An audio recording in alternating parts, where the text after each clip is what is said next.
everyone, this is Emilie and Tabby, and we're doing our first video blog ever.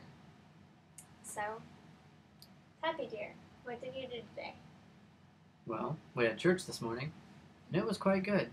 Elsie had a really good sermon. What was it on? His sermon was on the importance of family and commitment. And he talked about how it is really important that the church be the good example for everyone else. And he said that our church is a really good example for us in our upcoming marriage because of how strong they are and committed they are in their marriages. I would agree with that. I think what I reaped the most out of today's sermon was the 3 bullet points of his sermon. Do you remember what they were? Yes, the first one I never remember, but I remember the second two. The first one was meaning. The first one was meaning. Make what you do have meaning. And he talked about how we need to make our yeses yes and our noes no. And how you just put it, that we need to do things that have meaning. And it just makes me feel like, there's a lot of things that we do throughout the day that just aren't important. And we need to focus on, what's the meaning of this? And how can we make our life rich with meaning? The second one was, I don't remember the third one. The third one was... The second one was mentoring. Yes, that's right. The second one was mentoring. And I've always, had this idea that I should get a mentor. But it's hard for me to find someone. So maybe that will be my challenge throughout this week, is to think about who should mentor me formally. Because he did talk about informal mentors and how they just live their life in front of you and how you pick up on the things that they're doing right. And the third thing is memories.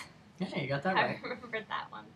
Well, that's important. Yeah, and he said that we need to be intentional about creating memories with our families and our friends, as well as to look back on those memories. He said, especially in a relationship, memories is the glue that keeps you together, because our shared memories is what makes us, our story, one story, instead of 2 separate stories. And he used the examples of his wedding day and the birth of his children as memories that lock in with him and his wife. So one way that I want to start putting this into practice is I found an idea on Pinterest, and what they did is they took a note card for each day throughout the year. So today is September 18th, so we'll take a note card and we'll write September 18th on the top. And then on the first line we'll write 2011. And next to that we'll write one thing that we did today. And then throughout the years we'll have that one note card that represents that day for every year. And underneath it we'll say 2012 and whatever we do. And we can look back and see exactly what we did on that exact same day throughout the years. And I think that'll be a really neat and easy way, especially because I love to journal but never have time to journal. And this is just an easy little tweet that I can write down on a postcard. Do you have any applications from the sermon that you want to pursue? I just like the idea of memories and making what you say have meaning, because they all tie in together. And the memories one, I definitely thought was important, because whatever you do, there's always going to be a memory attached to it, and you want it to be a good memory, not a bad memory, because oftentimes the bad memories are the ones that stick, and that's not what you want. You want the good memories to stick, so you need to make the good memories good and lasting. And I liked how he shared for meaning the song by Trace Adkins, because it's talking about this whole time she thought we were fishing, but really it was them building quality time together. So I thought that was cool. And then the rest of our day was spent doing some surprises that we can't reveal at this moment, and finishing our wedding Good day of invitations. shopping, though. Oh yeah, it was. Really good day of shopping. And we had a testing moment that I think we did well. Was a test from God with patience, and I think we did pretty good.